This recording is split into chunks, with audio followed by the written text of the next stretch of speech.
Hi, Tracy Tharaman, and this is Real Economy.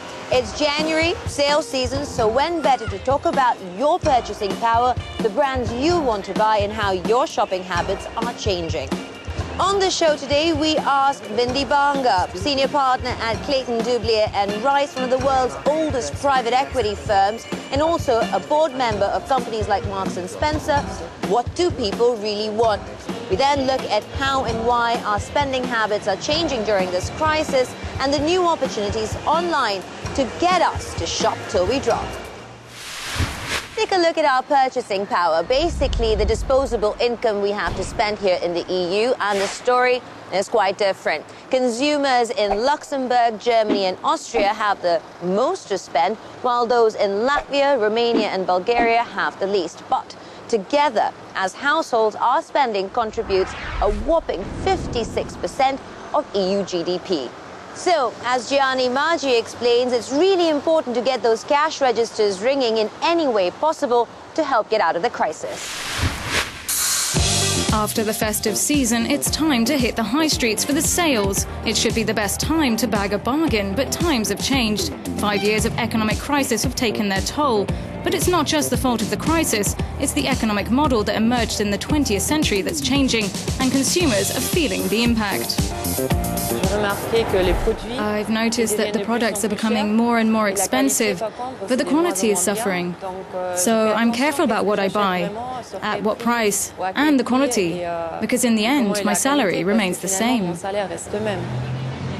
The decrease in purchasing power is real across several European countries.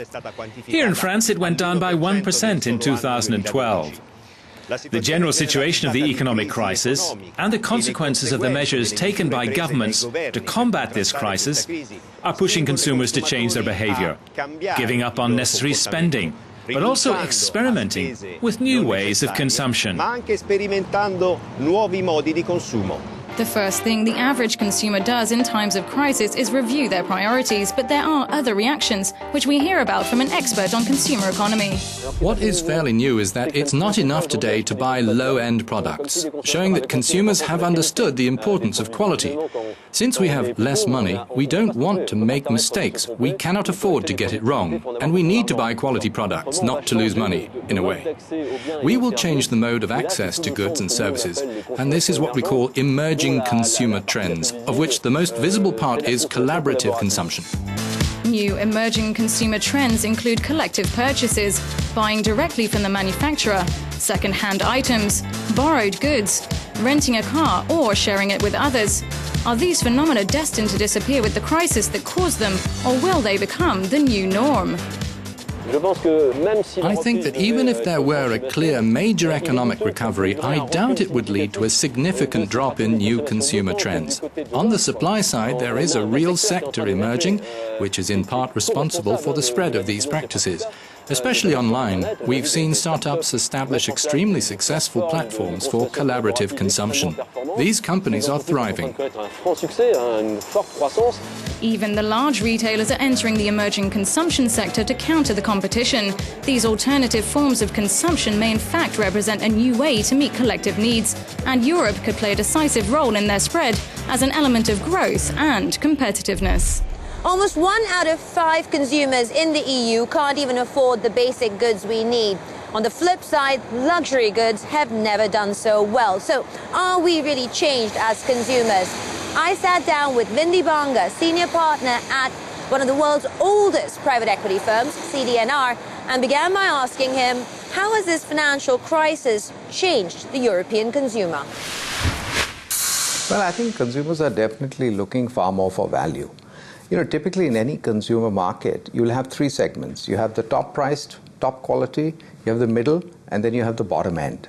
What's happening is the top end in Europe continues to do very well. Just look at the results of all the luxury brands.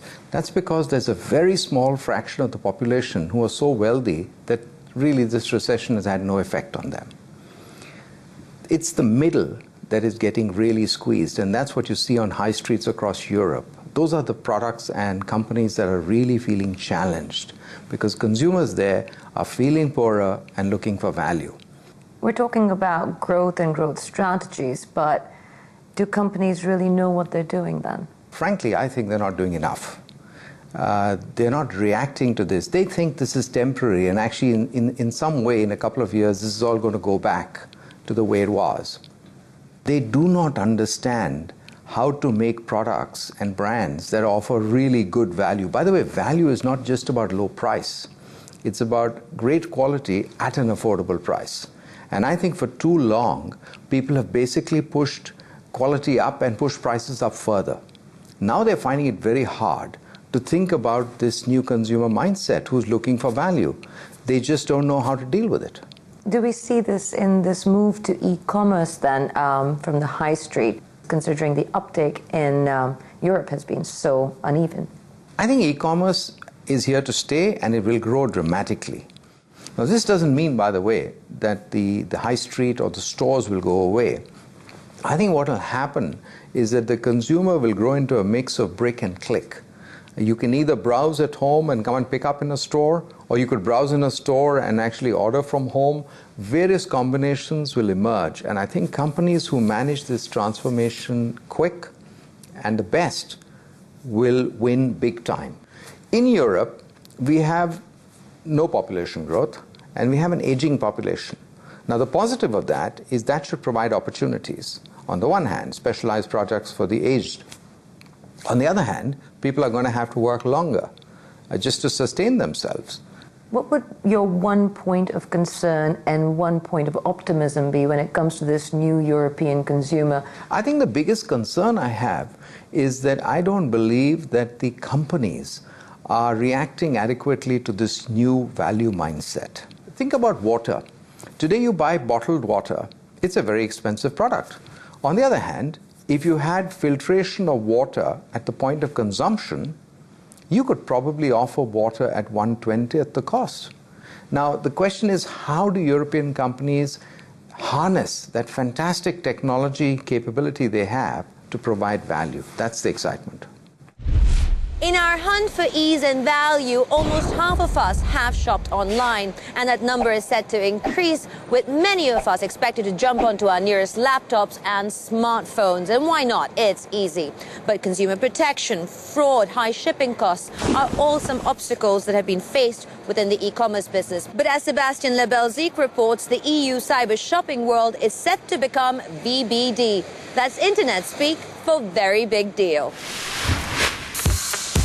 1 in 2 European internet users shop online.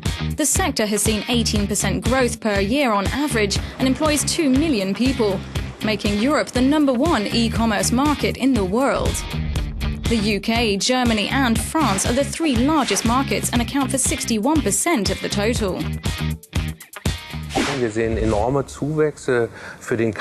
We have seen huge growth in e-commerce. We should see it double in the next 5 years, with much of it driven by smartphones and tablets.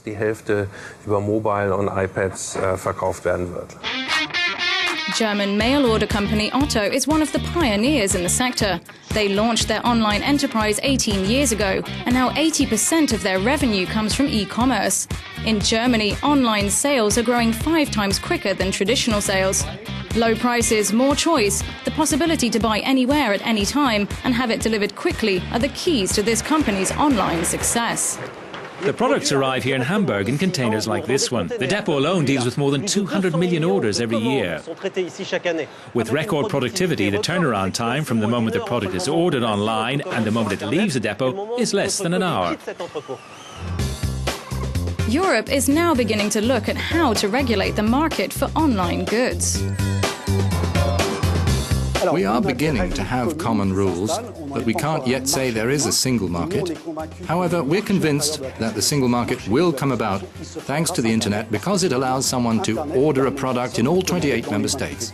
In a few months, a European Consumer Rights Directive will come into effect. It aims to harmonise regulation in areas like cancellation policy, consumer protection, taxes and logistics. With 12% of online shoppers falling victim to fraud, the rules hope to provide better protection. Come on. What's currently happening is that different forms of cooperation are springing up in different EU markets. The one who succeeds in creating a better network could offer the best service to the client. The average yearly online spend appears to know no bounds.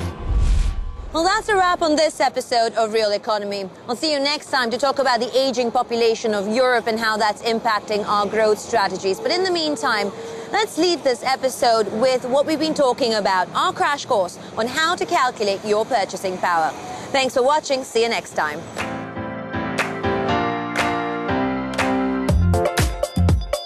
To measure the change in purchasing power, calculate, on the one hand, the growth of disposable household income. These amount to wages earned, capital income, and social benefits deducted from taxes. On the other hand, the increase in prices, meaning inflation, thanks to the Consumer Price Index, or CPI, this is calculated every month from the price of a shopping basket of around 200,000 household products. Every budgeted item, accommodation, food and health, for example, is considered by the CPI according to its weight in the average basket. Therefore, a rent hike obviously impacts the CPI more than the rise in the price of clothes. If the disposable income rises quicker than the prices, purchasing power increases. The evolution of purchasing power calculated by statistical organizations often differs from that felt by the rest of the population. Firstly, because each household has a different basket. For older people, health carries more importance for them than the average person. Next, because households are more sensitive to the rise in prices of everyday items than to the price of one-off, long-lasting products. So, behind the evolution of purchasing power hide very different stories.